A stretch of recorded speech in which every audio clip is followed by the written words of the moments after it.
As we know, the most important thing in our life is La ilaha illallah. There is nothing important than this. It is how much important that if you say La ilaha illallah before you die, dakhal al-jannah. There is a guarantee for paradise. And not everyone can say La ilaha illallah when he's dying. Only the person who lives with La ilaha illallah, only he can die with La ilaha illallah. But the person whose life is just after money and the material things and people and the worldly things, he's not going to remember La ilaha illallah before he dies. Even in the previous scriptures, always the first commandment is, you shall not worship any God beside Allah, like in Torah, in Injil, or in Zabur, or in the Quran, the first commandment, do not worship except Allah. And that's the meaning of La ilaha illallah. There is no God except Allah. There is no God worthy to be worshipped except Allah. But I'm in a school today, and it's first time I'm making a khutbah here. So I'm going to talk about education. The first commandment that La ilaha illallah, or do not worship any God beside Allah, but that is not the first commandment, was revealed to Prophet Muhammad sallallahu alaihi wasallam. When Allah sent the revelation of the Quran, when Prophet Muhammad sallallahu alaihi wasallam in Ghar Hira, when he was 40 years old, when he was looking for Allah, Allah did not make his introduction right away. The first revelation, the first verse, he did not talk about La ilaha illallah. But what angel brought? The first ever word of the Quran revealed to Prophet Muhammad sallallahu alaihi wasallam is Iqra. Read, recite, proclaim. And the Prophet Muhammad sallallahu alaihi wasallam thought that angel Gibrail, because he don't know that's angel, because the angel came in a human form. It looks like a stranger, ajnabi. So Prophet Muhammad was scared that who is this man? Came in the night, and that was a night of Laylatul Qadr, and the angel came in a human form, and that's the greatest of angel, the angel Jibreel alayhi salam. And he came in a strange way, and the Prophet Muhammad was shocked with that appearance, and then he is not just appeared in front of him, he is not commanding him, Iqra. And the Prophet Muhammad thought that he wanted him to read from a book. Because Iqra, one of the meaning of Iqra, that you read from the book. And we know very well that Prophet Muhammad was, when he born, he was orphan. His father died, and later his mother died, and he was took care by his grandfather. And then later his grandfather died, he was took care by his uncle Abu Talib. And they had no means to educate him, so he was unlettered. He doesn't know how to read and write. Yet he is the most intelligent man in the human history, because Allah gave him the knowledge. So when he said Iqra, the Prophet Muhammad thought that he want Prophet to read from the book. So he said, Ma'ana biqari, I don't know how to read. Ma'ana biqari, I don't know how to read. I'm not a reader. So angel, who came in a human form, he hugged him, he embraced him, and he squeezed him. For my understanding, maybe that is like angels are made from light, so he is transferring the light to his heart. That's my opinion. I don't have any evidence for that. But my opinion, the angel is made from the light. So when he is squeezing him, so he's transferring the light to his heart. Allah alam. And then again he said, Iqra, the Prophet said, Ma'ana biqari, I don't know how to read. And then he again squeezed him, and he said, Iqra. The Prophet again said, Ma'ana biqari, I don't know how to read. So it's again he squeezed on the third time, and the Prophet said he got so much pain in his chest, in his sadr. And then now Prophet Muhammad realized that this person wants him to follow whatever he said. No need to read from the book. Just follow what he said. He should follow this. So when he said Iqra, the Prophet said Iqra. Iqra means read. When you go to get education, the first thing you do is read. Then you write. It's also here in the first revelation. The first revelation was Suratul Alaq, the 5 verses of the Quran. This is the first revelation. 5 verses of Suratul Alaq. Iqra bismi rabbikal ladhi khalaq, khalaqal insana min 'alaq, Iqra wa rabbukal akram, alladhi 'allama bil qalam, 'allama al insana ma lam ya'lam. So when the angel said Iqra, Prophet Muhammad said Iqra, because he realized that this person wants him to follow. And what is the next thing? He said, Bismi rabbikal ladhi khalaq, read in the name of your Lord. Read in the name of your Lord who created. Iqra bismi rabbikal ladhi khalaq. Now if you can go and study about the research about the Quran, and you try to make computation, you can go on internet and make computation. Then you will find out in the Quran, there are 80,000 words. 80,000 words, more or less. Words is like Bismi, Allah, Ar-Rahman, Ar-Rahim. This is 4 words. Alhamdu, 1 word. Lillahi, 1 word. Rabb, 1 word. Al-Alamin, 1 word. So there are 80,000 words in the Quran, and the most word which repeat in the Quran is Allah. Allah repeat in the Quran in thousands of times. And one of the words which repeat in the Quran so many times is about the ilm, the knowledge, the Iqra, all the things which is related to knowledge. It's repeated thousands of times, which is like ilm, ya'lam, or Iqra, or the Quran. Where the word Quran came from?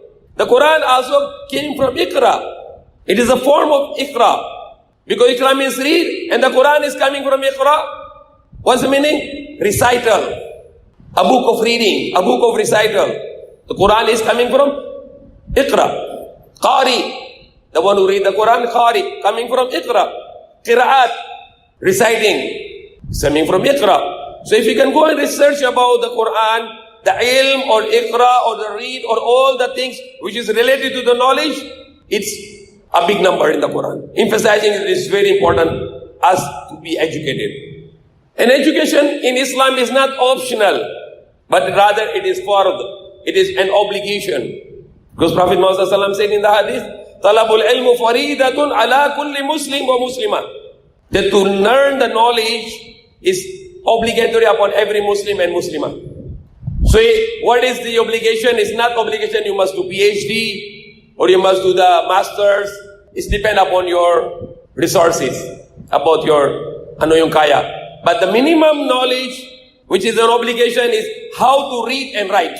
Every Muslim, he should know how to read and write. When people in America, they were bring the African people to America, in USA, they don't allow the African to study. No education for them. Because they know once they get educated, we cannot exploit them. We cannot abuse them anymore because they are educated.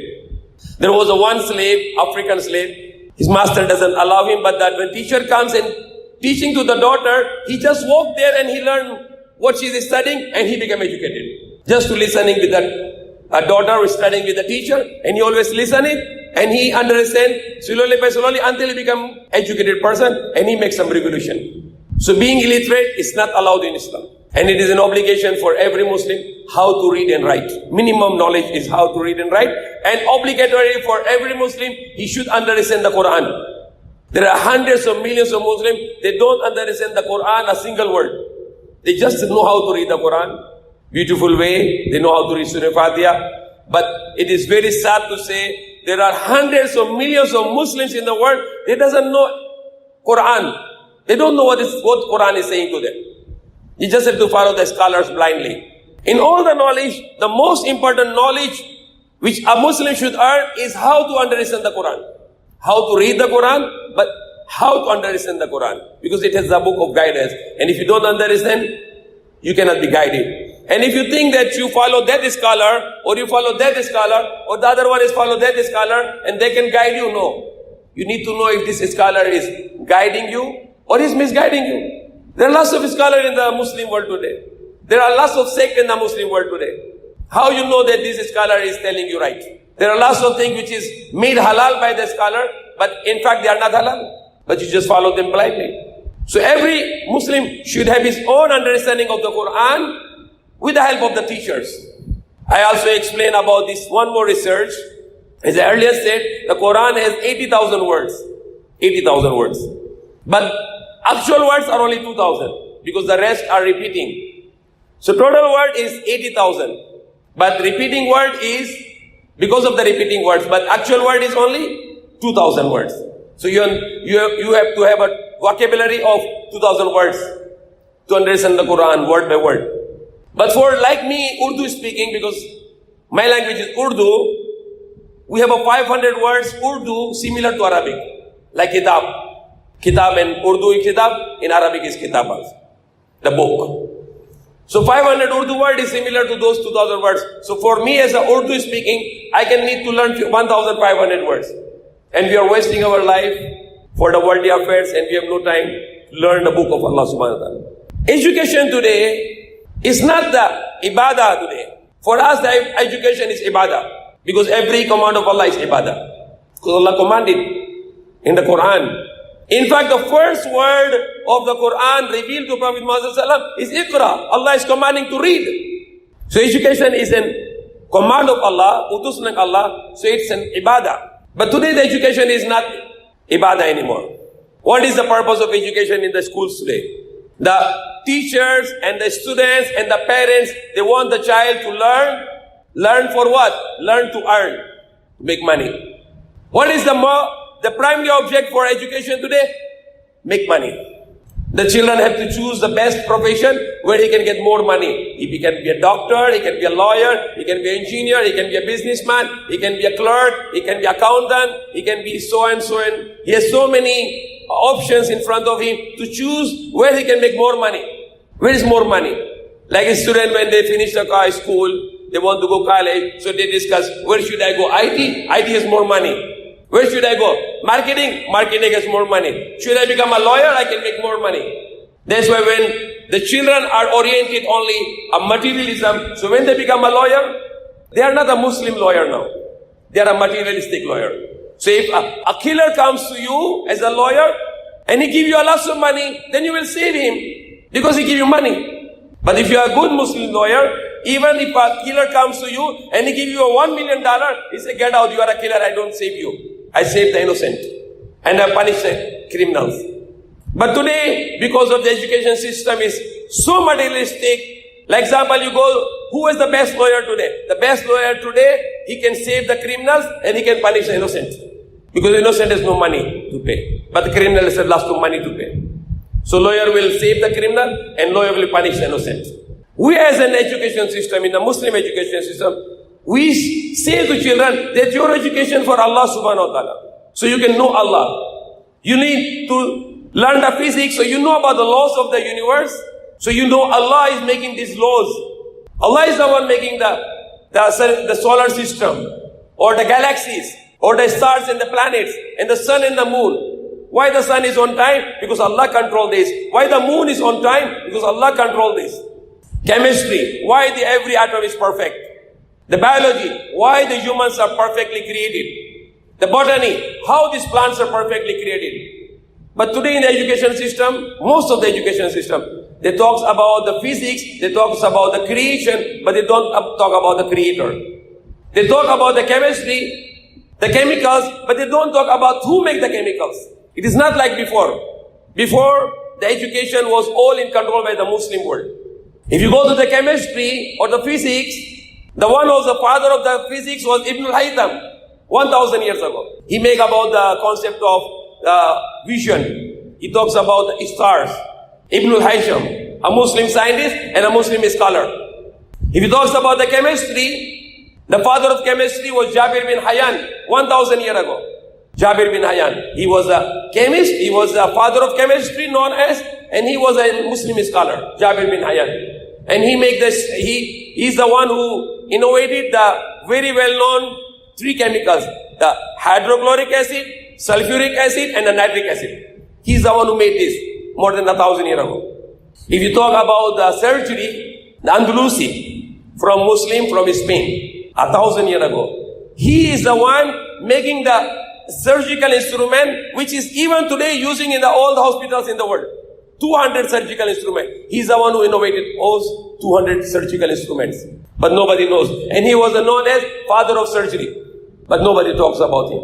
If you can go and check, all the modern science today is all originated by the Muslims. But Muslims go away in a different way. They go to the fanaticism. They go to the another extreme, fighting between the fiqh, fighting between the masail, fighting between the arguments, and they forget about the science, which is, we are inherited for the science. That's why the science goes to the wrong way. When it's not in the hands of the Muslim, the science goes to the wrong way, and now the science was making in the yesterday that the man is from monkey, which is false. Never they prove it. And science become so dangerous that they make lots of atom bombs to destroy the humanity.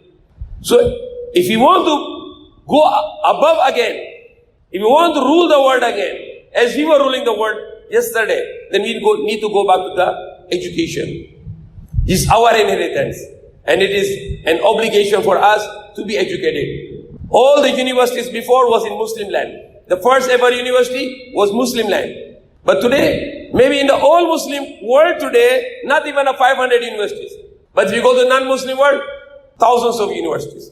This education is not just about the money making. Money making is just a sideline. The real is, we are doing it for Allah subhanahu wa ta'ala, to please Allah, to know our Creator. More you get education, more you know Allah subhanahu wa ta'ala, and you more know about the Quran and about Islam. And more you become a scientist. We want to bring the Muslim scientists again, to rule the modern science. Thank you for watching, and please don't forget to share, like, subscribe, and comment.